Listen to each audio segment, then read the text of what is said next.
আয়াত ৮৭।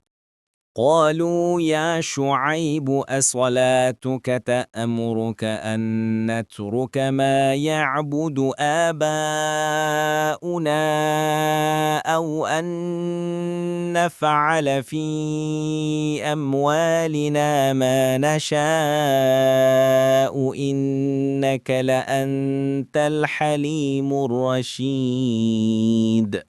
অনুবাদ, তারা বলল, হে শুআইব, তোমার সলাত কি তোমাকে নির্দেশ দেয় যে আমাদের পিতৃপুরুষেরা যারা ইবাদত করত আমাদেরকে তা বর্জন করতে হবে, অথবা আমরা আমাদের ধনসম্পদ সম্পর্কে যা করি তাও?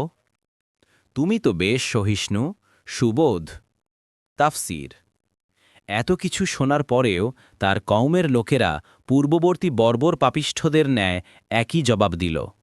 তারা নবীর আহ্বানকে প্রত্যাখ্যান করে আল্লাহর নবীকে ব্যঙ্গ বিদ্রূপ করে বলল, আপনার নামাজ কি আপনাকে শিক্ষা দেয় যে আমরা আমাদের ওই সব উপাস্যের পূজা ছেড়ে দেই আমাদের পূর্বপুরুষেরা যার পূজা করে আসছে, আর আমাদের ধন সম্পদকে নিজেদের ইচ্ছামতো ব্যবহার করার অধিকারী না থাকি? কোনটা হালাল কোনটা হারাম তা আপনার কাছে জিজ্ঞেস করে করে সব কাজ করতে হবে?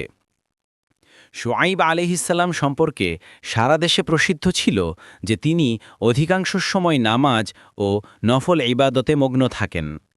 কুরতুবী। তাই তারা তার মূল্যবান নীতিবাক্যসমূহকে বিদ্রূপ করে বলত, আপনার নামাজ কি আপনাকে এসব কথাবার্তা শিক্ষা দিচ্ছে? হাসান বসরি বলেন, অবশ্যই তার সলাত তাকে আল্লাহ তাআলা ব্যতীত অন্যের ইবাদত করতে নিষেধ করছে। ইবন কাসির। তাদের এসব মন্তব্য দ্বারা বোঝা যায় যে এরা দিনকে শুধু কতিপয় আচার আনুষ্ঠানিকতার মধ্যে সীমাবদ্ধ মনে করত, ব্যবহারিক ক্ষেত্রে ধর্মকে কোনো দখল দিত না। তারা মনে করত প্রত্যেকে নিজ নিজ ধনসম্পদ যেমন খুশি তেমন ভোগ দখল করতে পারে, এক্ষেত্রে কোনো বিধিনিষেধ আরোপ করা ধর্মের কাজ নয়। মুহাম্মদ আল মাক্কি তাইসির ফি আহাদিসি তাফসির ৩-১৩। সুফিয়ান আস-সাউরি বলেন, তারা এটা বলেছিল জাকাত দেয়া থেকে বিরত থাকতে। ইবন কাসির। এ থেকে এই কথাও আন্দাজ করা যেতে পারে যে জীবনকে ধর্মীয় ও পার্থিব এ দুই ভাগে ভাগ করার চিন্তা আজকের কোনো নতুন চিন্তা নয়, বরং আজ থেকে ৩,৫০০ বছর আগে শুআয়ব আলাইহিসসালামের সম্প্রদায়ও এই বিভক্তির উপর ঠিক তেমনই জোর দিয়েছিলেন যেমন আজকের যুগে পাশ্চাত্যবাসীরা এবং তাদের প্রাচ্যদেশী শিষ্যবৃন্দ।